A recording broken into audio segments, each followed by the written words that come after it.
Fala, comunidade cachorreira! Vocês já se perguntaram por que quando a gente coloca coleirinha ou peitoral nos cães, alguns congelam, alguns meio que entram em desespero? Isso acontece porque nada disso nasceu com o cão e, de certa forma, para o cão é entendido como algo aversivo. Mas sabia que tem como a gente mudar esse sentimento? Sabia que tem como a gente fazer com que eles olhem para tudo aquilo ali de forma positiva?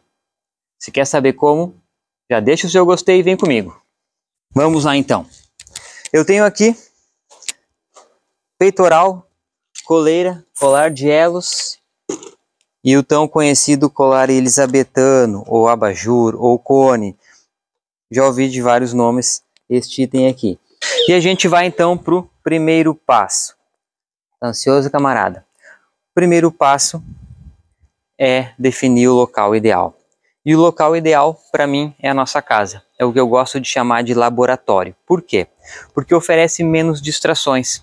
E o problema não são somente as distrações, mas aquelas distrações que promovem insegurança no cão. Se o cão estiver inseguro e a gente for apresentar qualquer um desses itens, a gente só vai piorar a situação.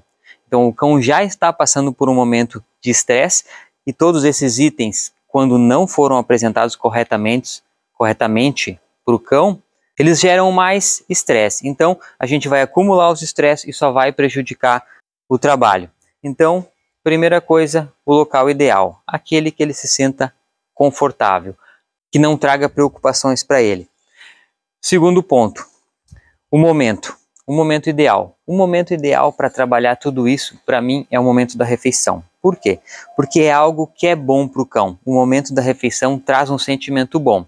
E se a nossa ideia é transformar tudo isso em algo positivo, nada melhor que utilizar o momento da refeição.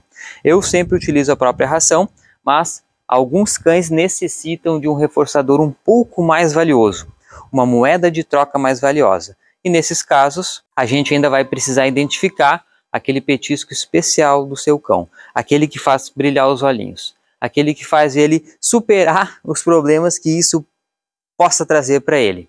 Então, definido o local correto, definido o momento e o reforçador correto, a gente então pega todas as nossas emoções, aquelas que possam prejudicar o trabalho, e coloca tudo dentro de uma caixinha e depois busca.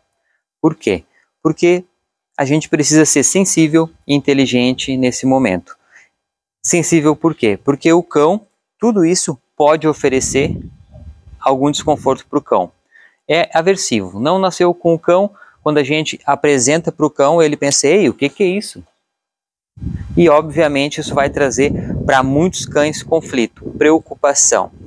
Então a gente tem que ter a gente precisa ser sensível nesse momento para identificar o quanto isso está causando de impacto no cão. Inteligente para ter em mente o que a gente busca. A gente precisa não obrigar eles a utilizar, mas sim conquistar eles a utilizarem qualquer um desses itens. Então, tendo reservado as emoções numa caixinha, estando no lugar correto, no momento da refeição, a gente dá início então à dessensibilização de todos os itens. Eu vou começar com o colar de elos. Por mais que ele pareça algo simples, tem cães que o próprio barulho do metal preocupa, então a gente tem que ser mais sensível ainda. Já tive casos que o próprio som, a uma proximidade do cão, ele já ficava preocupado a ponto de não comer. E o que a gente faz?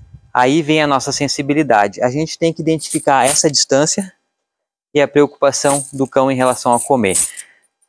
Se a gente oferecer o petisco mais valioso, ou se o cão gosta de ração, a uma certa distância e ele recuar em relação ao conflito que o item está apresentando para ele, o erro está nessa distância. A gente tem que afastar então o causador do conflito a ponto de que ele tenha vontade de comer. Por quê? A gente vai associar o prazer de comer à presença desse item. Se estiver muito perto e ele ficar tão preocupado com qualquer um dos itens a ponto de não comer, o erro está na distância. Então a gente tem que aumentar essa distância. Identificou?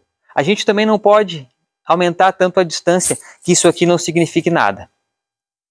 porque a gente não vai estar subindo degraus. Então isso tem que causar uma influência, porém não o suficiente para que ele fique preocupado a ponto de não comer. Então, identificado essa distância, a gente começa a relacionar. Isso causa conflito, digamos, no togo. Não a ponto dele não comer, e a gente, por uns dias, a gente vai alimentando ele a essa distância, até o momento que ele começar a comer sem se preocupar com a interferência disso ou de qualquer coisa. Não são todos os cães que apresentam essa preocupação exacerbada, mas sim, tem cães que apresentam. Então a gente vai buscar uma primeira impressão visual positiva com o item. O cão não se preocupando mais com nada desses itens por perto dele, a gente então começa a apresentar fisicamente. Como? Também associando com reforço positivo. Mas aqui tem um detalhe muito importante. A gente não pode passar do limite. A gente não pode apresentar isso aqui, por exemplo, e tentar já vestir no cão. Tentar colocar à força. Eu falo isso porque eu vejo gente pegar o cachorro por aqui e começar a colocar de forma obrigada no cão, digamos assim. O cão nunca vai olhar para isso aqui como positivo. Mesmo que seja para passear, ele não vai olhar de forma positiva para isso, porque toda vez ele passa por um certo estresse, sendo obrigado, eu preciso segurar ele para vestir isso aqui. Depois que aconteceu, foi passear, passou muito tempo entre aquele momento e o passeio. E o cão não vai relacionar que isso aqui é a fonte do passeio. Então, primeiro, a gente relaciona de forma visual isso positivo, algo positivo para ele. Depois que isso aconteceu, a gente começa então a fazer com que ele goste do item. Como a gente faz? Seja com o colar, seja com a coleira, seja com o peitoral. Vou induzir o togo a sentar. O togo. O togo é o meu fiel escudeiro que está sempre junto comigo nos vídeos. Para quem não conhece, esse é o togo.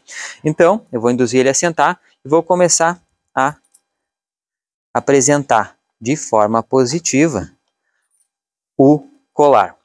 Algo muito importante que eu já comentei e eu vou reforçar: não força. Não faça isso, não peque pelo excesso, não ultrapasse a barreira. Faça com que ele queira colocar a cabeça. Deixe a sua mão estática. Deixe a sua mão estática. Eu vou tirar aqui. A sua mão fica parada e o cão se mexe. O cão tem que ter a vontade de colocar a cabeça dentro do colar. O que pode acontecer? Pode ser que ele queira vir pelo lado ou pelo outro. Por quê? Porque isso aqui é um incômodo. Convenhamos, seja peitoral, seja roupinhas, o que for. Tudo que a gente insere no cão que não nasceu com ele é de certa forma incômodo até que a gente ressignifique. Então ele vai tentar ir por um lado, ir por o outro, a gente só conduz ele. Se ele ficar preocupado o suficiente para ele não chegar tão perto, a gente coloca a mão por dentro da coleirinha e do colar e entrega para lá. E cada vez vai trazendo, fazendo com que ele queira colocar a cabeça dentro do colar. Isso é gradativo e a velocidade é o cão que determina. Tenha paciência. A ponto de ele começar a colocar a cabeça para dentro do colar de elos. Vai chegar um ponto que ele vai automaticamente colocar e ponto final. Perfeito, a gente cumpriu o que a gente precisava. Pode ser que ele ainda sinta um pouco de influência em relação à presença do colar. Aí o que a gente faz? A gente separa. Vou até utilizar aqui. O que a gente faz? Digamos que o cão já vista o colar de forma tranquila. Porém, quando ele está com o colar no pescoço, ele fica um pouco desconfortável. O que a gente vai fazer, então? A gente vai pegar parte da ração, a gente primeiro vai fazer com que ele vestiu. Aí, enquanto ele está comendo, você deixa o colarzinho com ele. Se ele ficar muito preocupado, é muito cedo. Se ele ficar preocupado com o colar a ponto de não comer, é muito cedo para deixar. Mas, gradativamente, a gente tem que conquistar isso. Então, é muito particular. Mas é a forma que tem de socializar o cão com o colarzinho. A mesma coisa é a coleira. Vou pegar essa coleira aqui, que é um pouco maior.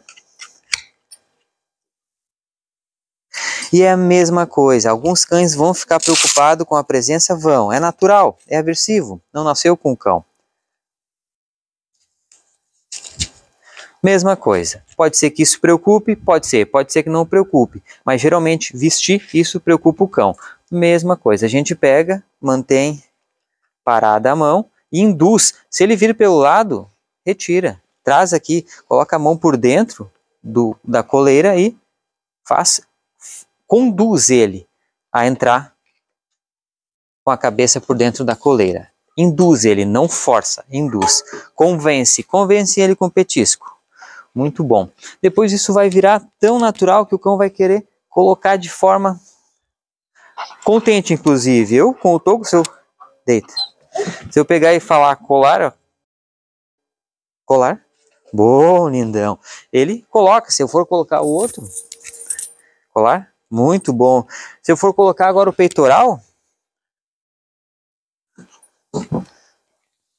mesma coisa, vai ficar um aparato de coisas aqui. E ele sequer está preocupado com tudo isso. Por quê? Porque foi bem apresentado. Antes de eu precisar utilizar isso, eu apresentei exatamente da forma com que eu estou mostrando para vocês. Eu vou tirar tudo isso, deixar um pouco mais livre esse camarada. Né, bonitão? Oh, passou.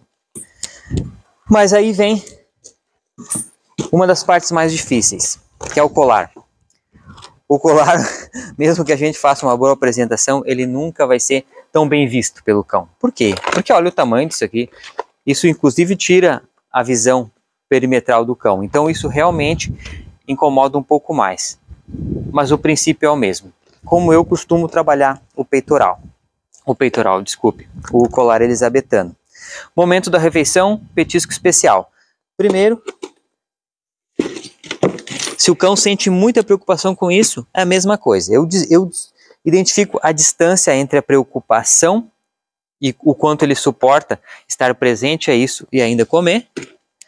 Quando ele não se importa mais, eu vou se aproximando, vou fazer ele levantar.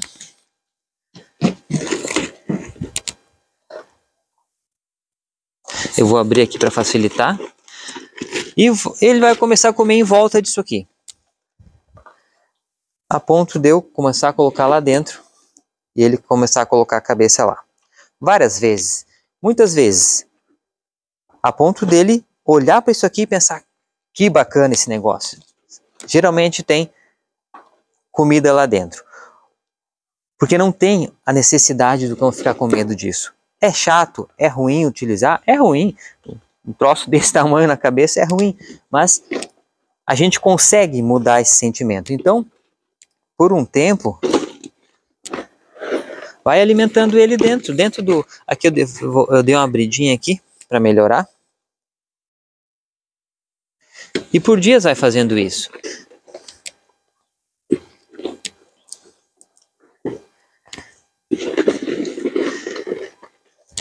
Quando ele olhar para isso aqui com bons olhos, a gente vai começar a fazer exatamente como a gente fez com a coleira. Mesma coisa. E perceba que eu não empurro o colar. Eu faço com que ele tenha vontade de vestir o colar. Ó. Bom, camarada. E vai chegar um ponto que ele vai ficar com o colar elisabetano na cabeça e vai ficar olhando para mim esperando alguma coisa em troca.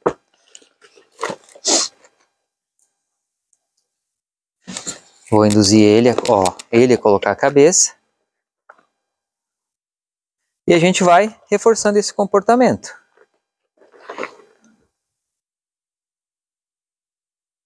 E com o passar do tempo, ele vai olhar para esse colar elisabetano e não vai ser nada além de uma coleira um pouco maior. E o cão então está preparado para quando? Para quando ele for fazer uma cirurgia ou ele ter alguma dermatite, alguma doença de pele, ele precisar utilizar o colar elisabetano.